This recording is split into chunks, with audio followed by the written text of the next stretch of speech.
Murag way, murag dili gikan og Bukidnon ba? Ha? Murag dili gikan og Bukidnon.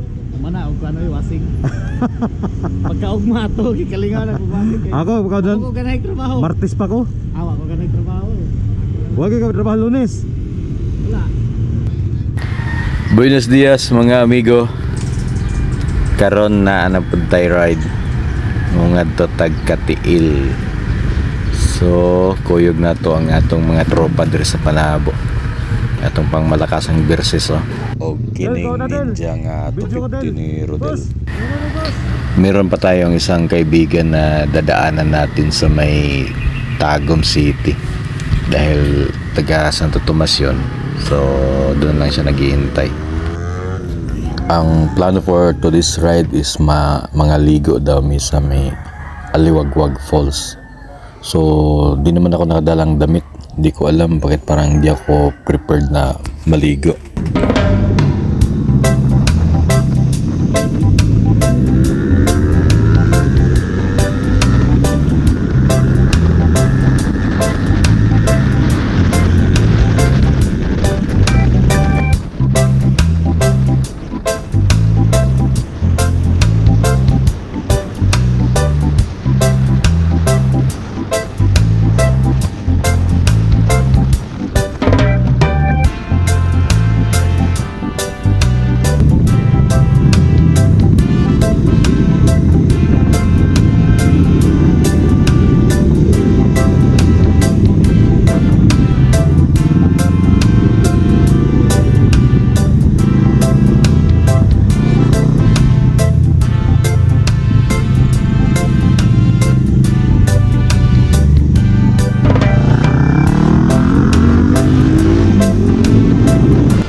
Right now mga amigo, nandito na tayo sa may Tagum City.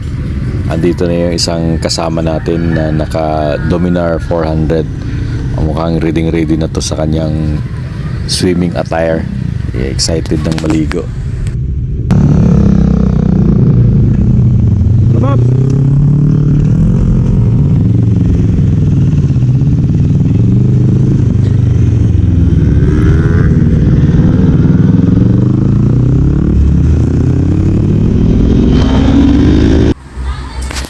At dito nga nagbago yung ating pacing sa pagbibiyahe, no?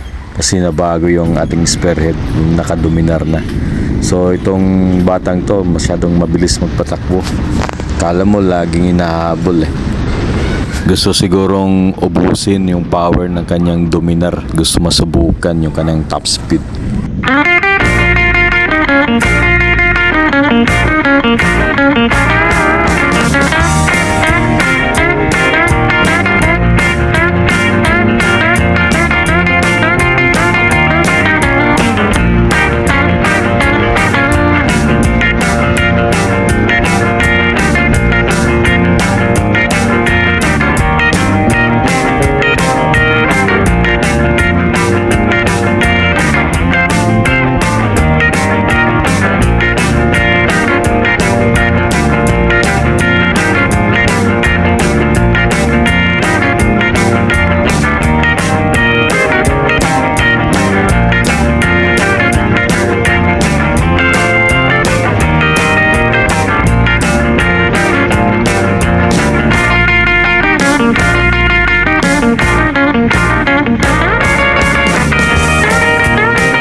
Current location natin mga amigo, karon nato diri sa may Tuburan, sa may Mawab, no.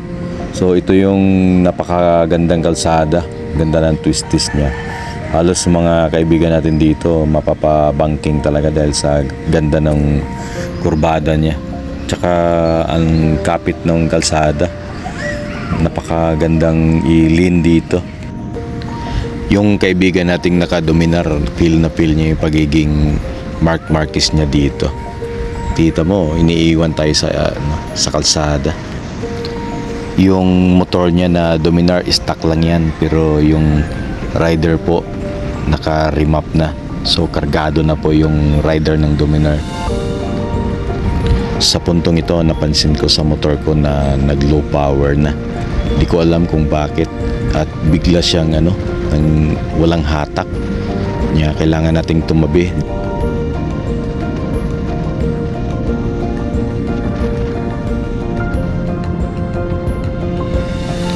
At habang papatabi tayo sa kalsada, bigla namang namatay yung makina.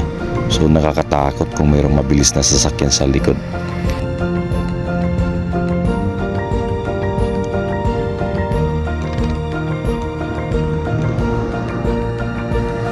At kailangan natin ma-check yung ating sasakyan dahil hindi na to roadworthy. Kailangan natin magpa-rescue siguro, or paano natin gagawin makabalik tayo sa ating base.